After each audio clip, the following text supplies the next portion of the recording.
Hi there, welcome back. For those who are hoping that I would say something about the election today, you might be disappointed. I'll say something about that in a different context, not in preaching on the Sunday lectionary readings. But, you know, if you can read anything between the lines, feel free. But dang, what about that Denise Levertov poem? I wish I had known her. She writes, "The poets must give us imagination of peace to oust the intense, familiar imagination of disaster. Peace, not only the absence of war, but peace, like a poem, is not there ahead of itself, can't be imagined before it is made. A feeling towards it, dimly sensing a rhythm, is all we have until we begin to utter its metaphors, learning them as we speak. A line of peace might appear if we restructured the sentence our lives are making, revoked its reaffirmation of profit and power, questioned our needs, allowed long pauses." I love that image of our lives as a sentence that we can structure and edit and form, even one word at a time. To think of our lives as a sentence that we have spoken and that we can still speak with new words, different grammar, even in new language, is such a powerful way of reimagining ourselves. And it isn't unlike the baptismal covenant which we use in the Episcopal Church. We ask ourselves, for example, if we will seek and serve God in all people, loving our neighbors as ourselves. Will we seek and serve God in all people, loving our neighbors as ourselves? We can change the sentence we are writing with our lives. If we have just failed in that promise, by secretly scorning someone in our mind, or ignoring with cruelty, ignoring someone who needs us, or gossiping with cruelty about someone who we like to ridicule. None of those failures to keep our promise mean it's over. We can change what we do and how we think, and in fact, we need to start with how we think in order to change what we do. We rewrite ourselves, edit the sentence we are forming with our lives by working on our thoughts. This is a spiritual practice that I'm talking about here. We cannot change our feelings. Our feelings are reactive, an impulse like electricity that courses through us whether we want to feel it or not. What we can control is how we think. We get to structure our thoughts, even the impulsive and obsessive ones that we don't like. We can stop, pause, take a deep breath, count to 10, start again. This is how I want to think about that, is a sentence we can begin with.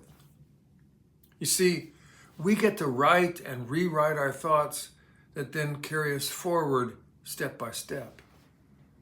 It's hand-to-hand combat sometimes in our heads and in our hearts, but we have the power because we are the editors of our own thoughts. We are the ones writing the sentence and living it out with our resources, with our relationships, with our actions.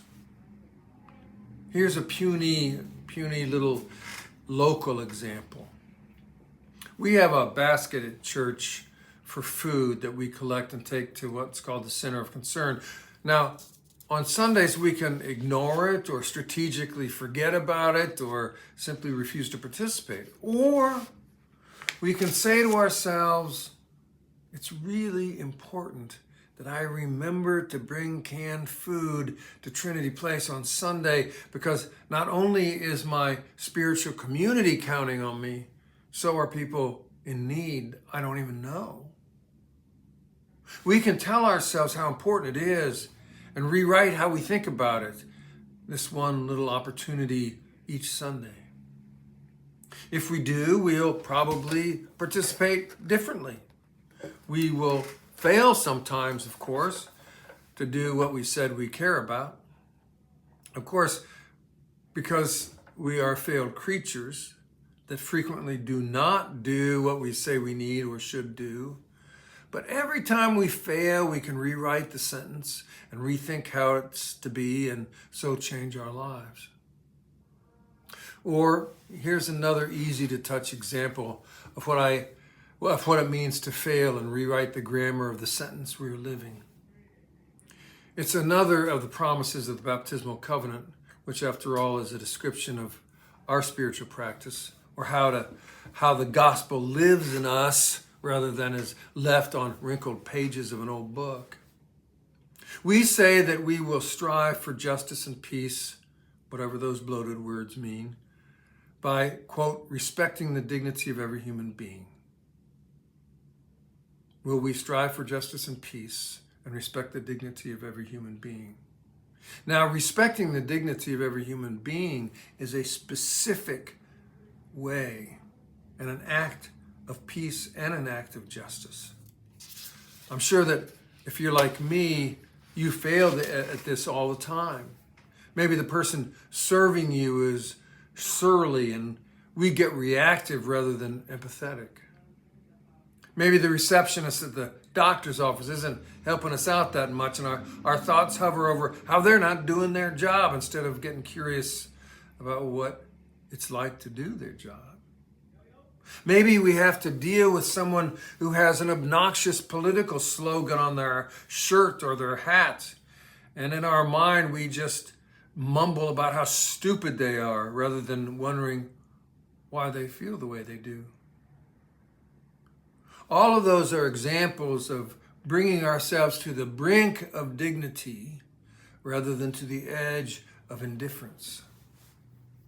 Each of them can be done by rewriting our thoughts rather than hang gliding on our feelings.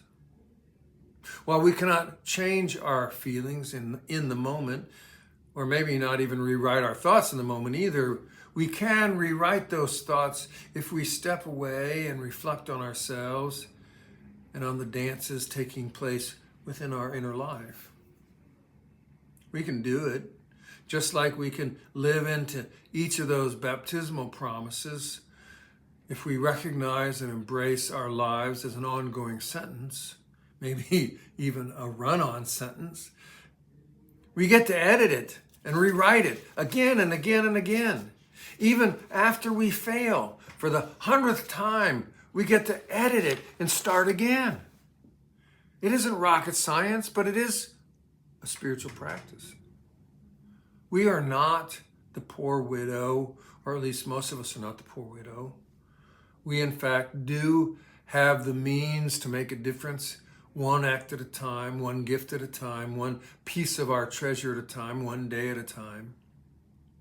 We don't have to give it all at once. That would be a literal rather than a metaphoric reading of the gospel.